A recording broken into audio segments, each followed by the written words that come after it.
one of the fastest growing problems in the online marketing world right now is people are realizing how important brand photos are, and so they go out there and they find photographers who can help them get these gorgeous pictures of themselves.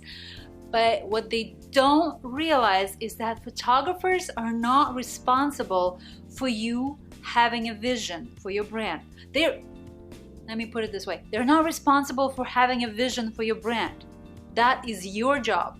It's your job to figure out what it is you need in terms of photos. It's your job to know what photos will work on your website, because you are the one who's hiring the web team. You're the one who's hiring the visual branding team who does all the web design, the logo design. If you're into logos, I frankly relinquished the idea of having a logo altogether because my face is my brand. I don't need a logo. Who cares about the logo? Well, that's my opinion. You're welcome to have a logo. You can do whatever you want. I'm just here to share my knowledge and my experience. Okay? So, when you show up, when you hire a photographer, you're the one who's supposed to know who your audience is, what is your niche, what are your values, what are your stories. Your brand book is a whole lot more than a logo and a color palette and fonts. You need to have your stories identified. You need to have a really detailed definition of who your ideal audience is. You need to have a very clear idea where these people hang out online, where you're gonna find them, what podcasts do they listen to, who are you gonna show up in front of, whose communities, whose expertise you're going to use to become more visible as a business. This is all figure outable by knowing who your people are and ideally talking to them. This is what you do during the branding process.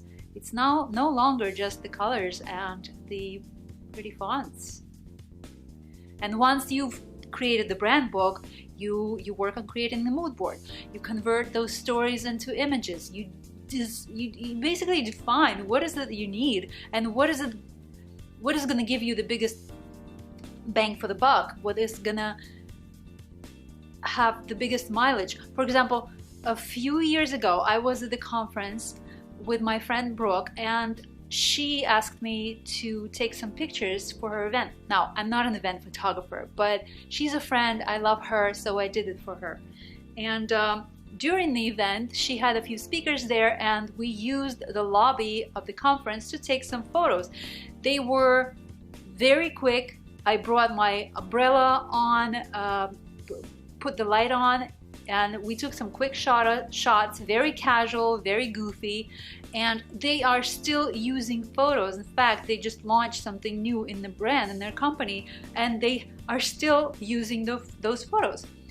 Now, photos are incredibly simple. Yes, they're professional photos, they're taken with a good camera, the lighting is great because even though it was just one source, one umbrella, I used it to work with their complexion, with their face, because, you know, professionals do that.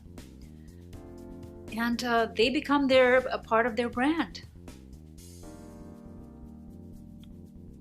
Now, that was pure luck. And mostly with the branding photos, you want to plan in advance. You want to make sure that the ideas that you need to support with images are supported with images. Right. So the biggest mistake business owners make nowadays is that they come to the photographer who has branding photography on their website or in their Instagram profile description, and they think that these people know what they're doing in terms of defining your brand. And it's very far from truth. There are only few photographers in the world who do what I do, which means they do this whole holistic approach. They do your branding for you, they define everything, they go into the stories, all the little details. They get to know you on an intimate level as a person and as a business. They get to to know your message, your values, and what you're standing for. And a lot of times they will force you to make some decisions that you have never had a chance to review and to make. This is a very important work. It makes the rest of the marketing so easy. Once you figured all of that out, marketing becomes a no-brainer. And that's why there's so much value in just doing branding. Even if you're not doing branding with photography, just branding alone.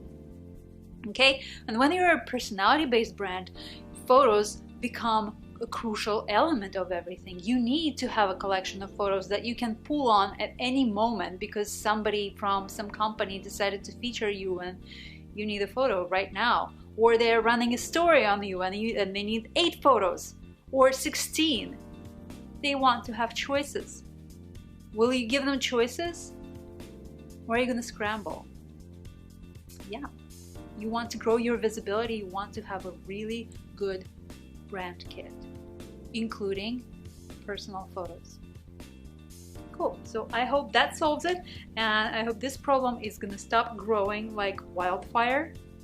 Because, oh my God, if only you knew how many people I had to help coach post photo shoot after the fact, after they already have photos of themselves that they can barely use.